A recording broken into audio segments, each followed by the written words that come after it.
Question number 3 इसमें उसने कहा है कि आपने इन कंडीशंस को एक्सप्रेस करना है। फर्स्ट क्वेश्चन हमारे पास है, वो कहते हैं पैरामीटर ऑफ स्क्वायर, कि जो स्क्वायर का पैरामीटर है आपने उसको फंक्शन बनाना है। किसका फंक्शन बनाना है? एरिया का। सबसे पहले तो हमें ये पता होना चाहिए कि पैरामीटर या फिर एरिया क्या होता है। देखिए, जब भी हम कोई स्क्वायर बनाते हैं तो उसकी शेप इस तरह से होती है। ये एक हमारे पास स्क्वायर है, अगर इसकी ये साइड x है तो ये भी x होगी, सारी की सारी साइड्स x होती हैं। और जो पेरीमीटर होता है बेसिकली ये होता है sum of all sides of a shape, कोई भी शेप हो सकती है। जिस तरह कि हमारे पास पेरीमीटर है, यहाँ पे मैं लिख देता हूँ पेरीमीटर। तो पेरीमीटर में बेटे आप क्या करेंगे कि सबको ऐड कर देंगे, means x plus x plus x plus x, और ये आपके पास हो जाएगा 4x। मींस ये कि जो p है वो आपके पास किसके इक्वल है? 4x के। और नेक्स्ट उसने एरिया की बात की है तो हम एरिया को देखते हैं। एरिया जो होता है वो किसके इक्वल होता है? आप किसी भी दो साइड्स को मल्टीप्लाई कर देते हैं तो x स्क्वायर मतलब length with perpendicular sides multiply हो चुकी हैं। पेरीमीटर एज ए फंक्शन होगा मींस, तो आप क्या करेंगे कि यहां से हमें x को एलिमिनेट करना है। अगर मुझे यहां से x चाहिए तो मैं दोनों साइड पे स्क्वायर रूट ले लूंगा, टेकिंग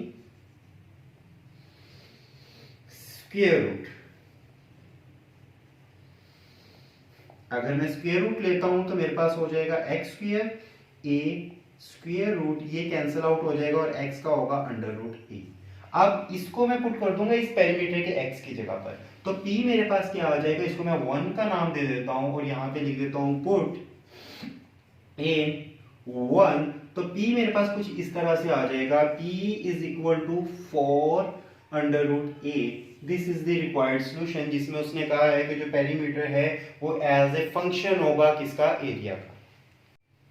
क्वेश्चन नंबर 3 का पार्ट नंबर बी, जिसमें उसने कहा है कि जो सर्कल का एरिया है आप उसको लेंगे as a function of its circumference. First of all हम चलते हैं सर्कल की तरफ। तो ये हमारे पास एक सर्कल है, इसका एक सेंटर है और सेंटर से यहाँ तक कुछ ना कुछ रेडियस होगा। तो सबसे पहले हम बात करते हैं एरिया की। जो एरिया है किसी भी सर्कल का वो हमारे पास क्या होता है? पाई आर स्क्वायर। और उसके अलावा अगर हम सर्कमफेरेंस की बात करते हैं, उसको फेरेंस, जो सर्कमफेरेंस है वो किसके इक्वल होता है? सी के, और इसके हमारे पास होता है 2 पाई आर। बेसिकली हमने एरिया को फंक्शन बनाना है सर्कमफेरेंस का, तो यहां से हम इस आर को एलिमिनेट करेंगे। इस आर को एलिमिनेट करने के लिए अब यहां से मुझे सबसे पहले आर की वैल्यू रिक्वायर्ड होगी, तो ये जो 2 पाई है वो सी से डिवाइड हो जाएगा, means R is equal to C over 2 pi. 2 pi यहाँ पे मल्टीप्लाई हो रहा था, यहाँ के डिवाइड हो जाएगा। अब हम क्या करेंगे? टेकिंग स्क्वायर, दोनों साइड पे स्क्वायर लेंगे। उसकी रीजन है कि हमें यहाँ पे आर का स्क्वायर चाहिए। अगर मैं दोनों साइड पे स्क्वायर लेता हूँ, टेकिंग स्क्वायर, तो मेरे पास हो जाएगा R square is equal to C square over 4 pi square. इसको मैं 1 का नाम दे देता हूँ और यहाँ पे लिखूंगा पुट इन 1। अगर मैं इसको 1 में पुट करता हूँ तो एरिया ए मेरे पास कुछ इस तरह से आएगा, पाई सी स्क्वायर ओवर 4 पाई स्क्वायर। यहाँ पे एक पाई पाई से कैंसिल आउट हो जाएगा, और जो हमारे पास बेसिकली ए का आंसर है वो बनेगा c square over 4 pi. This is the required area while we take area as the function of circumference. Question number 3 का सी पार्ट है, जिसमें उसने हमें कहा है the volume of A cube. एक क्यूब लेंगे जिसका वॉल्यूम हम फंक्शन बनाएंगे किसका? एरिया का, ऑफ इट्स बेस, उसकी बेस का। फर्स्ट ऑफ ऑल हम एक क्यूब बना लेते हैं। क्यूब कुछ इस फॉर्म का होता है, ये क्यूब है, इसकी सारी साइड्स बेसिकली हमारे पास x हैं। ये x है तो ये भी x होगा और ये भी x, मींस के सारी वैल्यूज x हैं। तो फर्स्ट ऑफ ऑल हम डिस्कस करते हैं इसके वॉल्यूम को। वॉल्यूम किसके इक्वल है? v के, और यहाँ पे आपने इसकी लेंथ विड्थ हाइट को मल्टीप्लाई करना होता है, means x multiply by x multiply by x। तो आप वॉल्यूम को लिख सकते हैं x raise to the power 3। इसको आप 1 का नाम देंगे। इसी तरह से जब आप एरिया निकालेंगे उसकी बेस का, तो उसकी बेस के लिए आप सिर्फ लेंथ और विड्थ को मल्टीप्लाई करेंगे, जो कि क्या होगा? x dot x। अगर आप इन दोनों को मल्टीप्लाई करते हैं तो एरिया आ जाएगा x स्क्वायर के इक्वल। लेकिन हमारा टारगेट तो बेसिकली इसको एलिमिनेट करना होता है। x को यहाँ पे बेसिकली हम एलिमिनेट करेंगे तो एरिया वॉल्यूम का फंक्शन बनेगा। इसके लिए हम क्या करेंगे? Taking square root.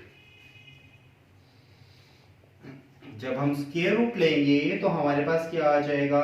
यहाँ पर x कैंसिल हो जाएगा और x की वैल्यू होगी a। इसको मैं करूंगा पुट इन 1।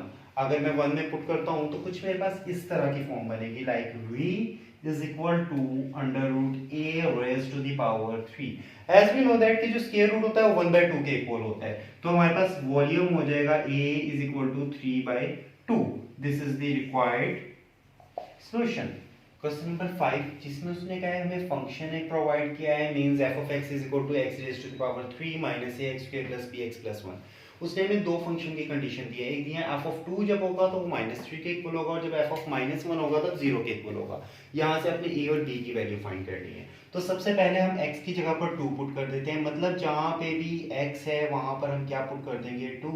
तो इसका मतलब है कि 2 की पावर क्या हो जाएगी 3 माइनस a 2 का स्क्वायर प्लस 2b प्लस 1 होगा. एक चीज यहाँ पे देखेंगे जब f of 2 होगा तो किसके इक्वल होगा -3 के, मतलब इसकी जगह पे मैं -3 पुट कर दूंगा और 2 की पावर 3 का मतलब होता है 8 2 1 2 2 2 4 एंड 4 2 8 एंड 2 का स्क्वायर हो जाएगा 4a प्लस 2b प्लस 1. अब ये देखिएगा ये -3 एज इट इज रहेगा, 8 एंड 1 हमारे पास 9 होगा, -4a प्लस 2b हो जाएगा, -3 वहां पर जाकर हो जाएगा बेसिकली +3 और ये -4 है यहाँ पे +4 है और ये हो जाएगा -2b.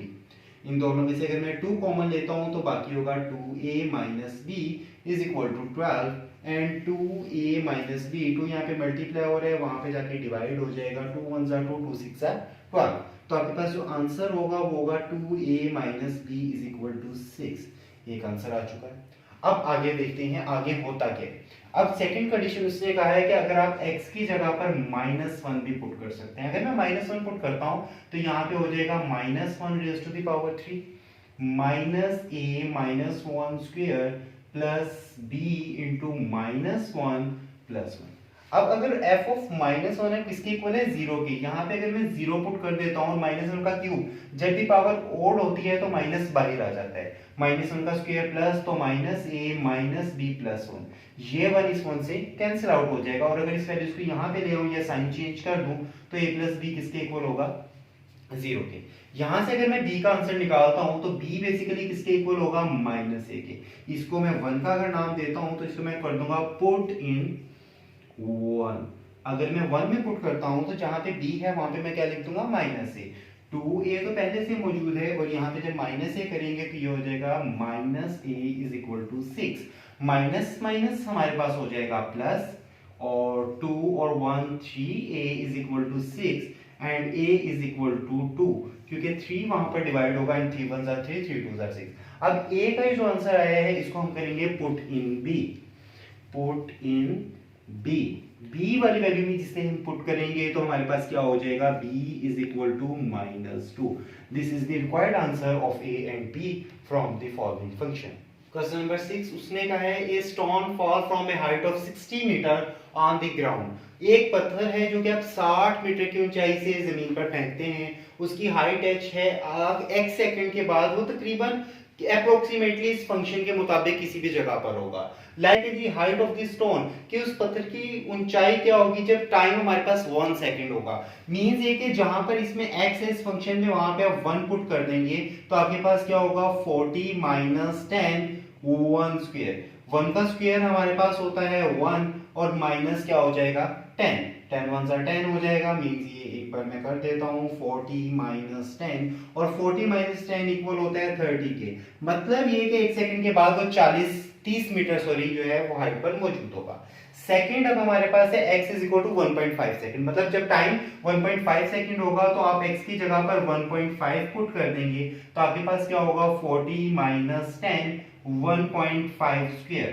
और आपको ये पता है कि जो हमारे पास 1.5 का स्क्वायर होता है वो 2.25 के इक्वल होता है और जब आप इसको 10 से मल्टीप्लाई करेंगे तो ये हो जाएगा 22.5 और जब इसको आप माइनस करेंगे तो आपके पास आंसर होगा राउंड अबाउट 17.5. मींस के 1.5 सेकंड के बाद जो उसकी हाइट रह जाएगी वो 7.5 मीटर्स होगी. अब 1.7 सेकंड के बाद भी हम चेक कर लेते हैं तो इसी फंक्शन में x की जगह पर आप 1.7 पुट कर देंगे f of 1.7 तो ये आपके पास हो जाएगा 40 - 10 1.7 स्क्वायर. हमें ये पता है कि जो 1.7 का स्क्वायर होता है वो होता है 2.89 और जब इसको 10 से मल्टीप्लाई किया जाता है तो होता है 28.9। अगर आप इसको माइनस करेंगे तो आपके पास होगा 11.1 मीटर। सॉरी यस, मतलब कि 1.7 सेकंड के बाद जो उसका डिस्टेंस होगा वो 11.1 मीटर होगा। क्वेश्चन नंबर 6 का ही बी पार्ट है। उसने कहा है कि जब हमारे पास वो स्टोन ग्राउंड को स्ट्राइक करेगा, लाइक ये कि जब वो ग्राउंड को स्ट्राइक करेगा उसकी हाइट हमारे पास क्या हो जाएगी, 0। मींस कि एच ऑफ एक्स वो किसके इक्वल हो जाएगा, 0 के। और हमने उसका टाइम फाइंड करना है कि वो कितने टाइम में ग्राउंड को स्ट्राइक करेगा। ये हमारे पास है 40 माइनस 10x²। ये माइनस है, यहाँ पर आके हमारे पास हो जाएगा plus, means 10x² is equal to 40।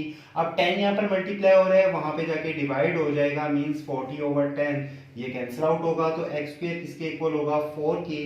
Now taking square root, अगर हम दोनों साइड पे स्क्वायर रूट ले लेते हैं तो हमारे पास क्या होगा, square root and 4 square root, ये से कैंसिल आउट होगा और x का आंसर होगा 2 सेकंड। अब यहाँ पर एक क्वेश्चन ये भी राइज होता है कि 4 का तो प्लस माइनस 2 होता है लेकिन टाइम कभी भी माइनस नहीं होता, इसलिए हम पॉजिटिव 2 सेकंड इसका ले लेंगे और -2 को निगलेक्ट कर देंगे।